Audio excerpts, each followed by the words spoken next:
Hallelujah. Glory to Jesus. ഞാൻ എല്ലാ മഹത്വവും എൻ്റെ ദൈവത്തിന് അർപ്പിക്കുന്നു.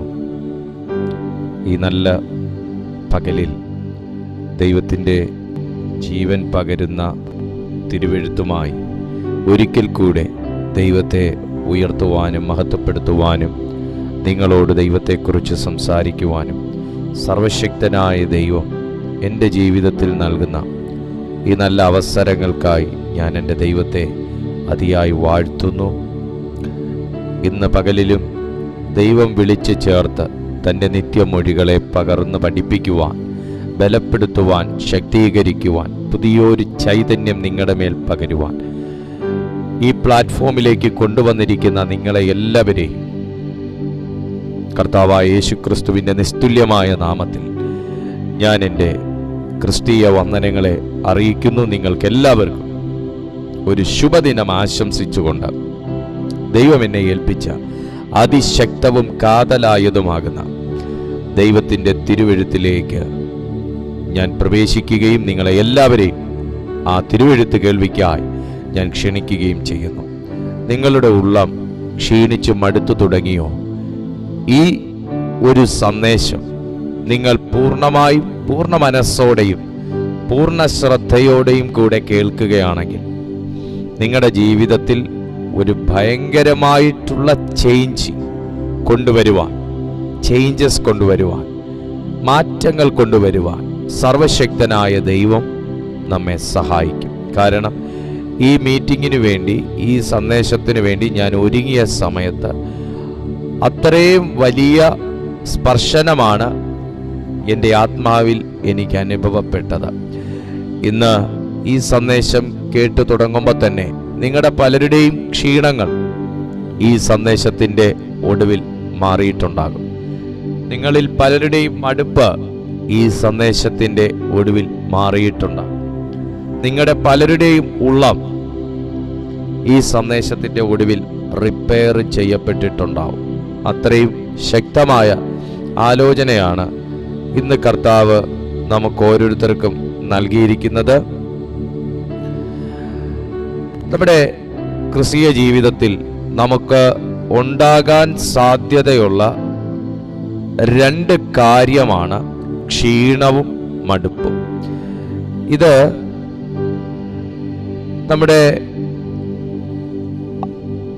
നമ്മൾ അറിയാതെ വരുന്നൊരു കാര്യമല്ല. ഈ ക്ഷീണവും മടുപ്പും എന്ന് പറയുന്നത് അറിയാതെ വരുന്നൊരു കാര്യമല്ല, അറിഞ്ഞുകൊണ്ടാണ് വരുന്നത്. എന്നാൽ നമ്മളിൽ പലരും അറിയുന്നു എങ്കിലും മനസ്സിലാക്കാതെ പോകുന്ന ഒരു കാര്യമാണ് മടുപ്പും ക്ഷീണവും.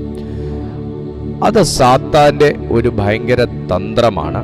എബ്രായർക്ക് എഴുതിയ ലേഖനം 12-ാമത്തെ അധ്യായം 3-ാമത്തെ വാക്യത്തിൽ എബ്രായ ലേഖകൻ പറയുന്നത് ഇങ്ങനെയാണ്: നിങ്ങളുടെ ഉള്ളിൽ ക്ഷീണിച്ചു മടുക്കാതിരിപ്പാൻ പാപികളാൽ തനിക്ക് നേരിട്ട ഇങ്ങനെയുള്ള വിരോധം സഹിച്ചവനെ ഓർത്തുകൊള്ളുവിൻ. പാപികളാൽ തനിക്ക് നേരിട്ട ഇങ്ങനെയുള്ള വിരോധം. ദൈവമക്കളെ,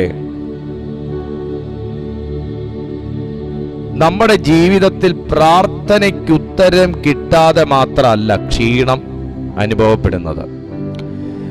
പ്രാർത്ഥിക്കാൻ കഴിയാത്ത നിലയിൽ മാത്രമല്ല ക്ഷീണം അനുഭവപ്പെടുന്നത്. ക്രിസ്തീയ ജീവിതത്തിൽ ഞാൻ ആക്റ്റീവ് അല്ലല്ലോ, എൻ്റെ സ്പിരിച്വൽ ലൈഫിൽ ഞാൻ ആക്റ്റീവ് അല്ലല്ലോ എന്ന ചിന്തയിൽ മാത്രമല്ല നമുക്ക് ക്ഷീണം അനുഭവപ്പെടുന്നത്. പ്രാർത്ഥനയ്ക്കുത്തരം കിട്ടാതെയുമല്ല നമ്മൾ മടുത്തു പോകുന്നത്.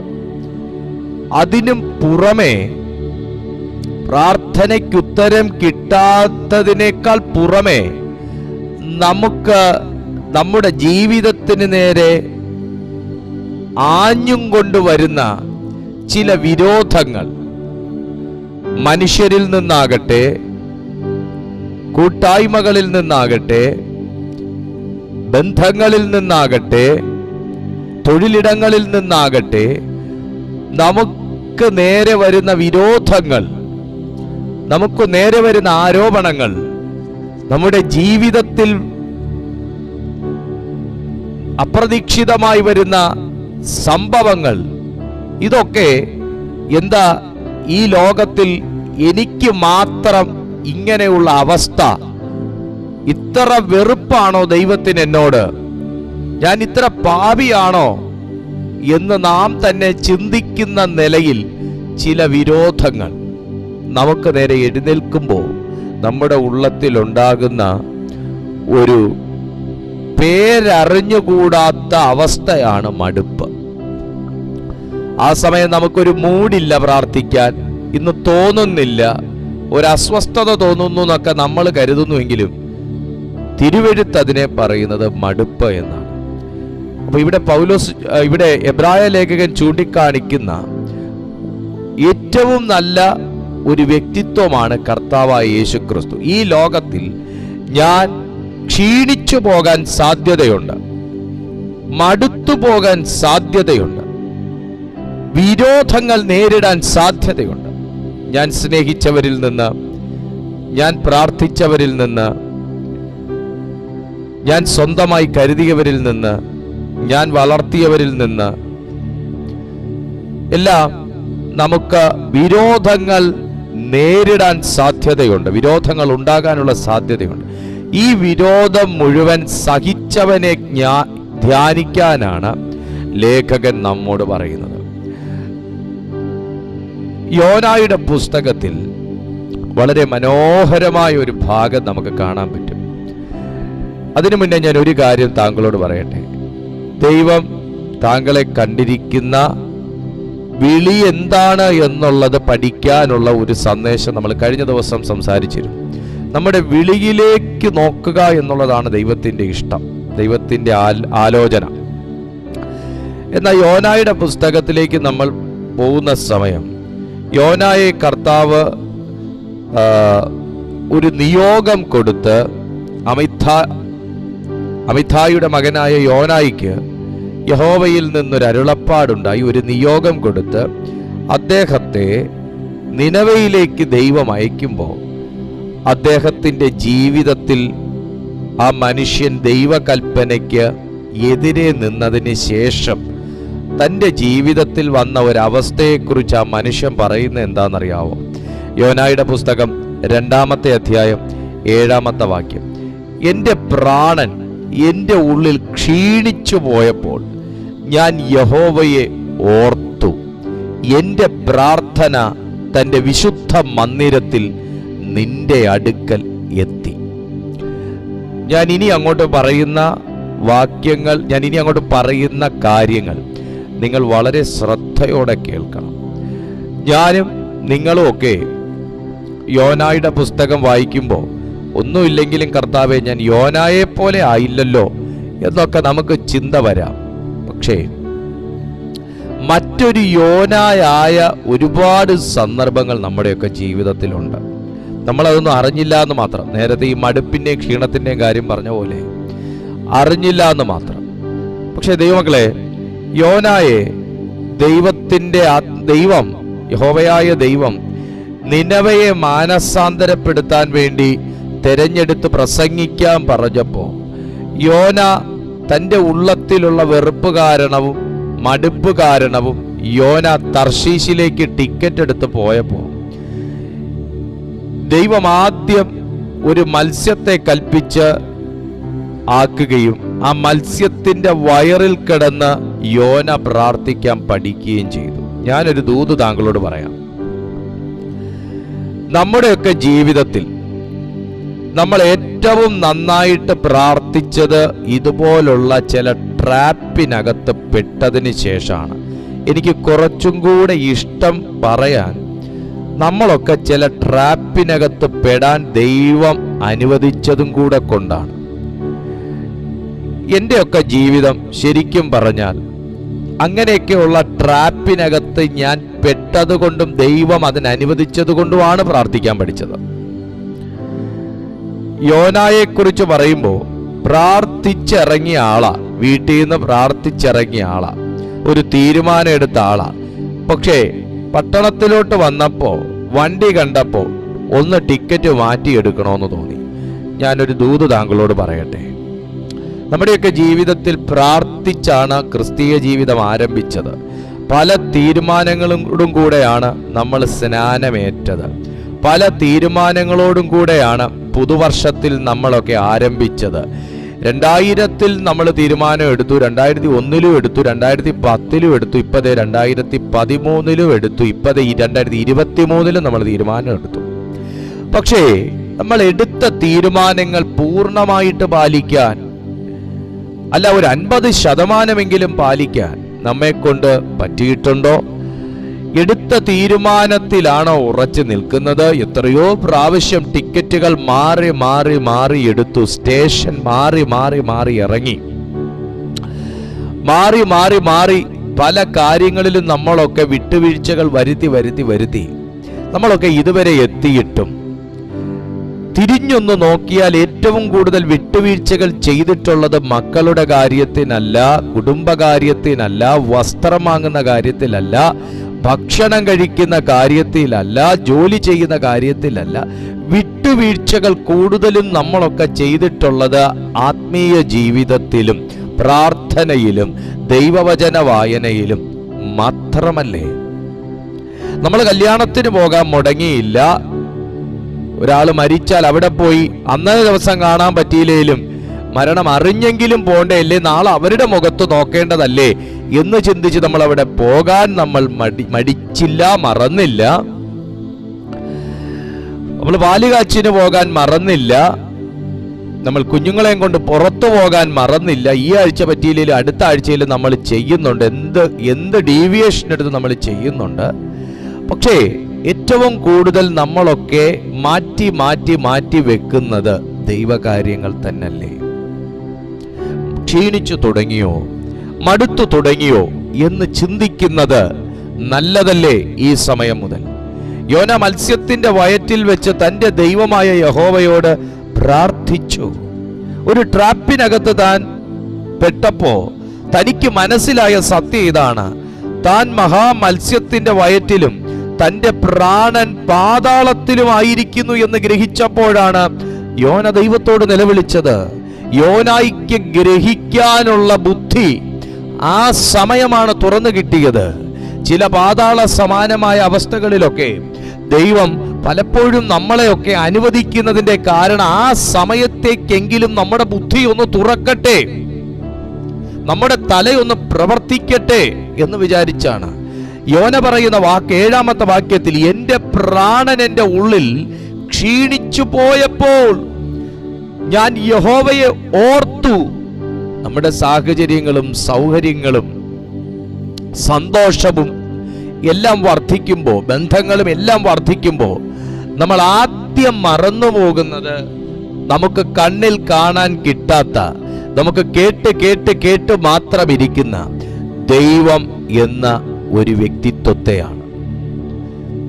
ഞാൻ നേരത്തെ പറഞ്ഞതുപോലെ മരണ വീട്ടിൽ മരണമറിഞ്ഞെങ്കിലും ചെന്നില്ലെങ്കിൽ ഡെഡ് ബോഡി എഴുന്നേറ്റ് വന്ന് പരാതി പറയുകയല്ല, പക്ഷെ അയാളുടെ ബന്ധുക്കളെ നാളെയും കാണാനുള്ളതാ, അയാളെ വീട്ടുകാരെ നാളെയും കാണാനുള്ളതാ, നാളെയും ബന്ധം കൂടാനുള്ളതാ. അവര് കാണും എന്ന ഭയം എന്നെ 2 ദിവസം കഴിഞ്ഞായാലും അവിടെ എത്തിക്കുന്നു. എന്നാൽ ദൈവം ദൈവം ദൈവം എന്ന് ജനിച്ച നാൾ മുതൽ ഈ നാൾ വരെയും കേട്ടുകേൾവി അല്ലാതെ കാണാനോ വന്ന് കാണുമെന്നുള്ള ഭയമോ നമുക്കില്ലാത്തത് കൊണ്ട് നമുക്കാകെ കൂടെ മാറ്റിവെക്കാൻ കഴിയുന്നത് ദൈവിക കാര്യങ്ങളും ആത്മീയ കാര്യങ്ങളുമാണ്. എന്നാൽ ബുദ്ധി തുറക്കാൻ കർത്താവ് ദൈവത്തെ കാണാൻ അനുവദിച്ചില്ലെങ്കിലും ചില തകർച്ചകൾ കാണാൻ അനുവദിച്ചെന്ന് വരാം. ദൈവം വന്ന് കണ്ടില്ലെങ്കിലും സാത്താൻ വന്ന് നിങ്ങളെ അറ്റൻഡ് ചെയ്യാൻ ദൈവം അനുവദിച്ചെന്ന് വരാം. ഒരു വ്യക്തിയെ, നിങ്ങളെന്നല്ല, ഇങ്ങനെ ചിന്തിക്കുന്ന വ്യക്തികളെ ദൈവം വന്ന് പിടിച്ചില്ലെങ്കിലും നമ്മൾ പാതാളം എന്നെ ചുറ്റിയിരിക്കുന്നു, മരണം എന്നെ ചുറ്റിയിരിക്കുന്നു എന്ന ബോധ്യം നമ്മുടെ ഉള്ളത്തിൽ വരാം. ഇവിടെ യോനായിക്ക് വന്നത് അതാ. എന്റെ പ്രാണൻ എന്റെ ഉള്ളിൽ ക്ഷീണിച്ചു പോയപ്പോൾ ഞാൻ യഹോവയെ ഓർത്തു.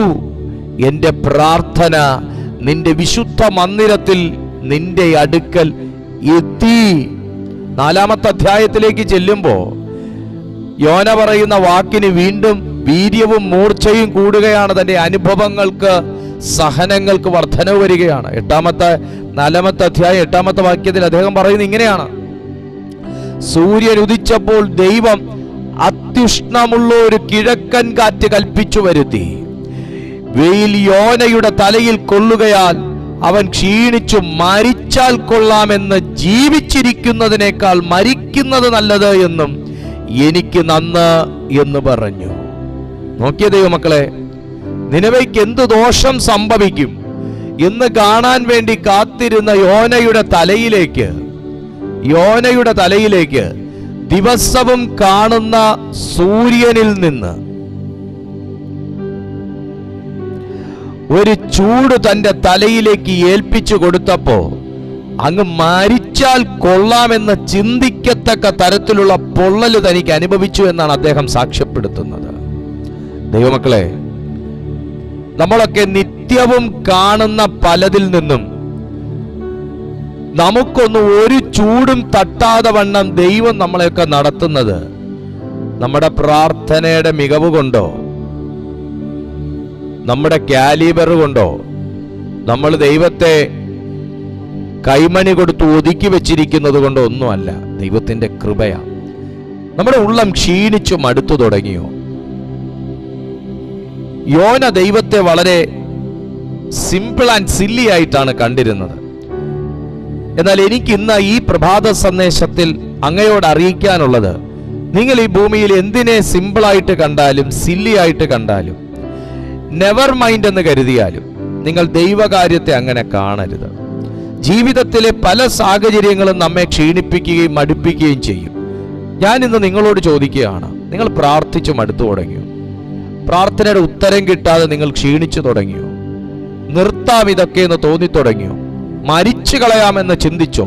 ഇവിടെ യോനായും എന്തുകൊണ്ടാണ് തനിക്ക് ആ ചിന്ത വന്നതെന്നറിയാമോ? മരിച്ചാ മതി, ക്ഷീണിച്ചു ഞാന്, ഇവിടെ ഇങ്ങ് കയറി നിൽക്കാൻ ഒരു തണല് പോലും ഇല്ല എന്ന് താൻ കരുതിയപ്പോ, തന്റെ നെറുകയിൽ ആ ചൂടടിച്ചപ്പോ ക്ഷീണിച്ചു മരിച്ചാൽ കൊള്ളാമെന്നാ തനിക്ക് തോന്നിയെന്ന വചനം പറയുന്നു. ദൈവമക്കളെ, ജീവിതത്തിൽ പല അവസ്ഥകളും നമുക്ക് ഇങ്ങനെയൊക്കെ വന്നു എന്ന് വരാം.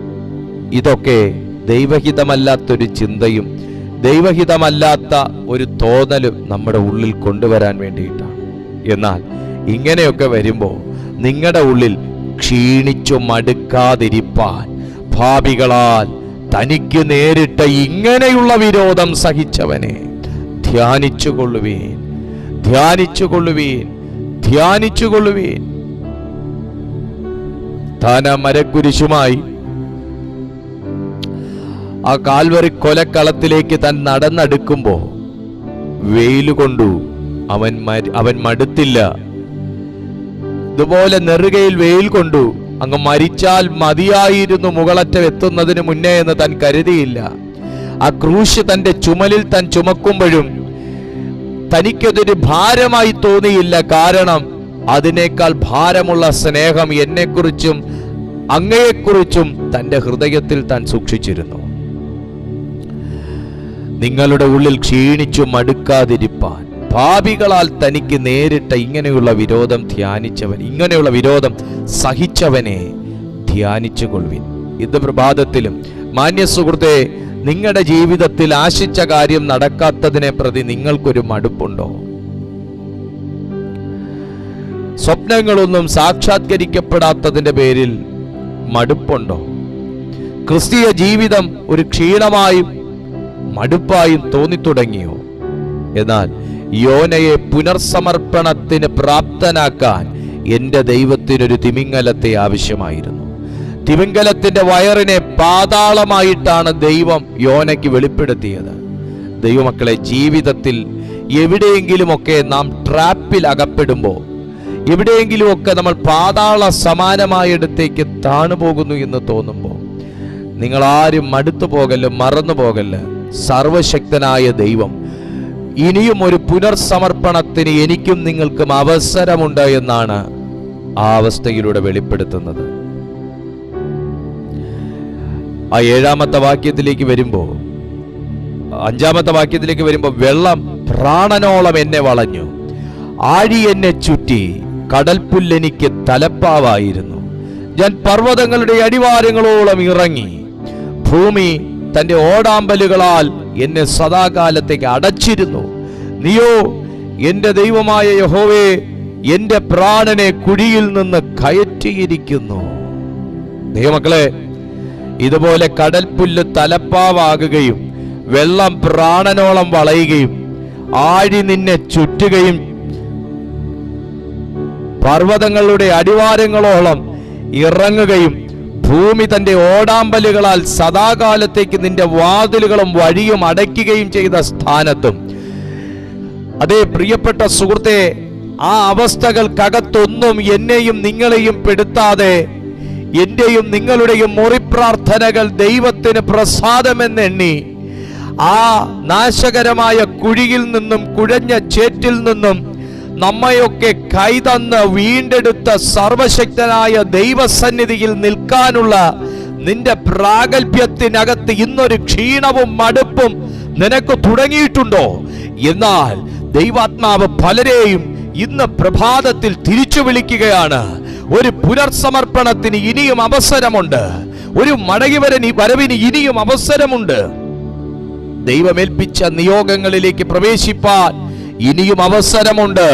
ഒരു യോനയെ സർവശക്തനായ ദൈവം വിട്ടുകളയാത്തതുപോലെ, ഒരു യോനയെ എന്റെ ദൈവം മറന്നു കളയാത്തതുപോലെ, കടൽ മത്സ്യത്തിന്റെ വയറ്റിൽ കിടന്നിട്ടുള്ള തന്റെ നിലവിളി പോലും എന്റെ ദൈവം ശ്രദ്ധയോടെ കേട്ടതുപോലെ, ഇന്ന് പ്രഭാതത്തിലും കടഭാരത്തിനകത്തും രോഗത്തിനകത്തും ദുരിതങ്ങൾക്കകത്തും ദുരന്തങ്ങൾക്കകത്തും വിരോധങ്ങൾക്കകത്തും ആക്ഷേപങ്ങൾക്കകത്തും അവഗണനകൾക്കകത്തും ഒറ്റപ്പെടലുകൾക്കകത്തും നിന്ദയ്ക്കകത്തും പരിഹാസത്തിനകത്തും നിരാശയ്ക്കകത്തും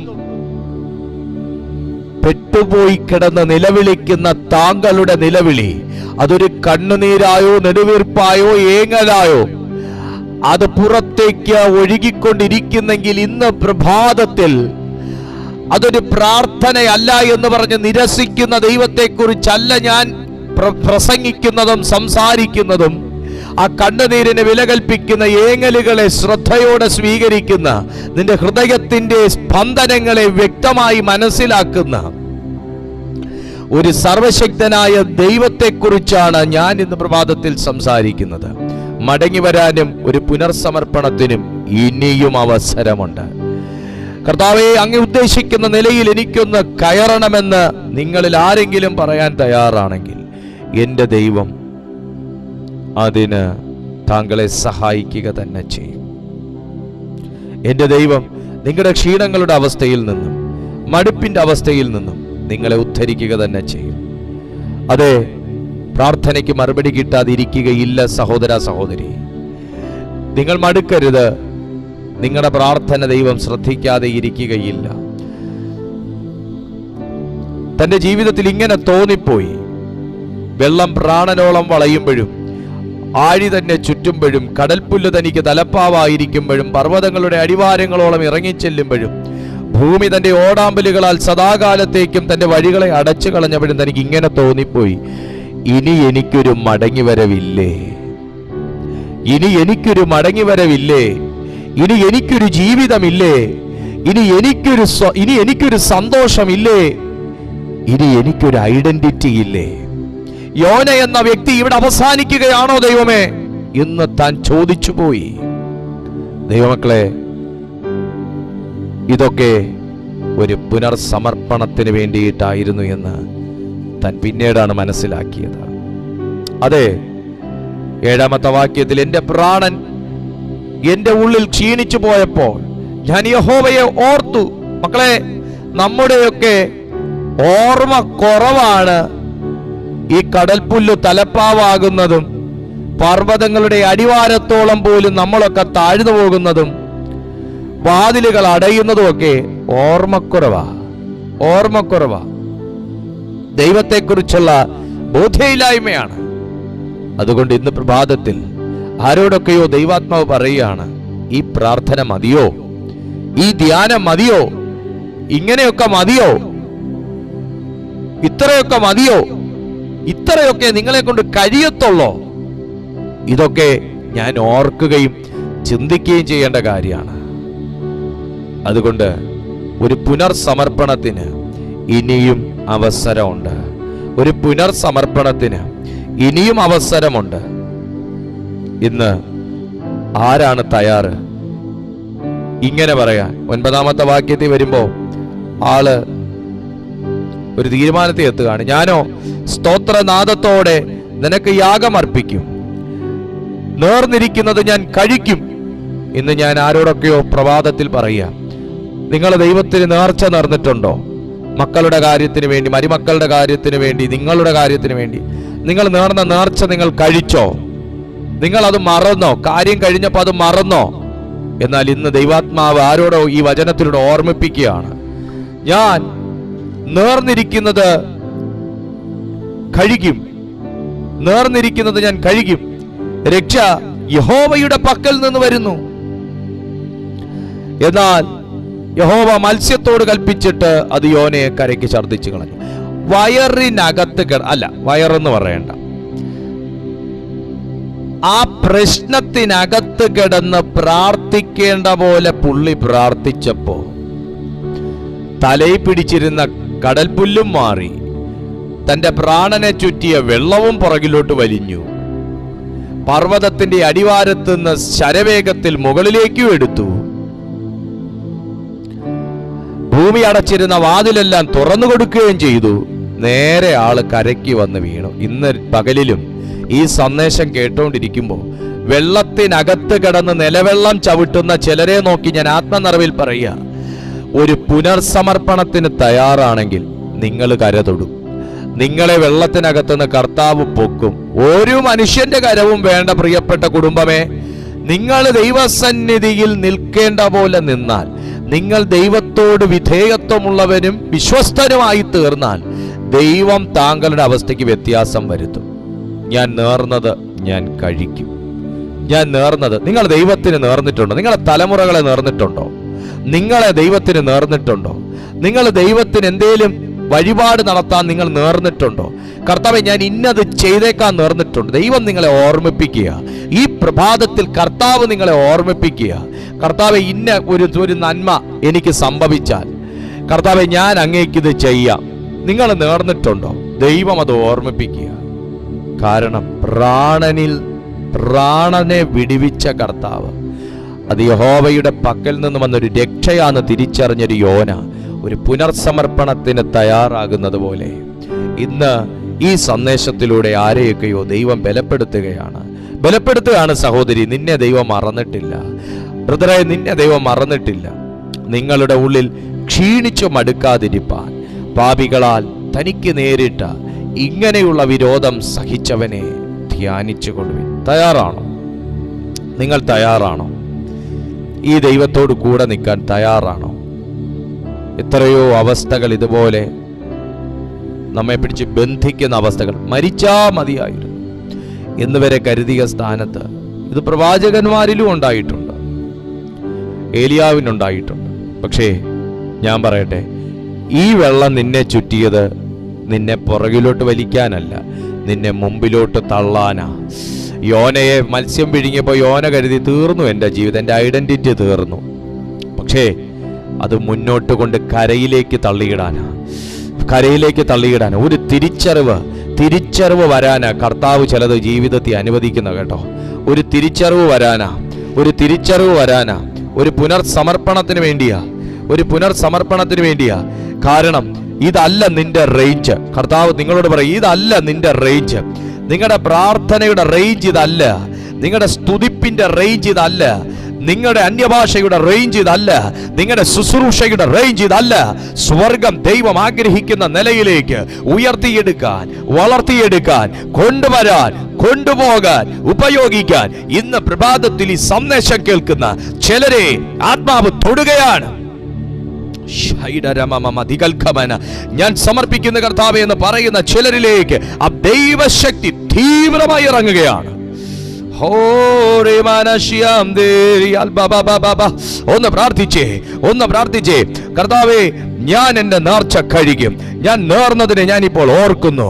കർത്താവേ, ഞാൻ എന്നെ നിനക്കായി സമർപ്പിക്കുന്നു.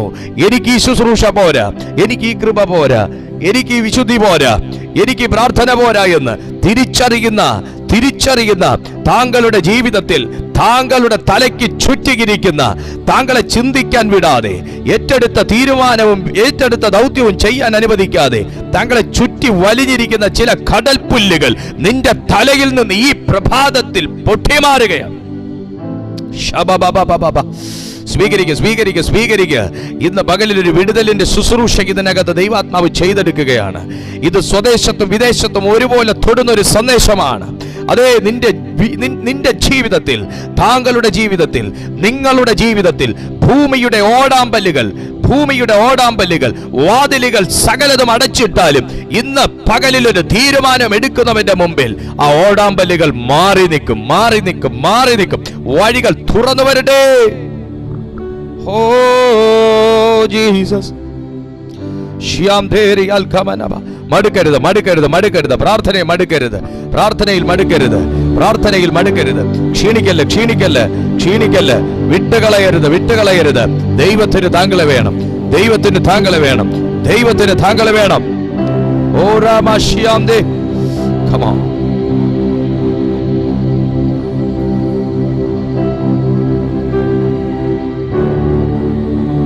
ആർക്ക് വേണ്ടെങ്കിലും ദൈവത്തിന് താങ്കളെ വേണം. ഇന്ന് പ്രഭാതത്തിൽ ഒരു തീരുമാനമെടുത്തേ. കർത്താവേ, ഞാൻ എന്നെ സമർപ്പിക്കുന്നു.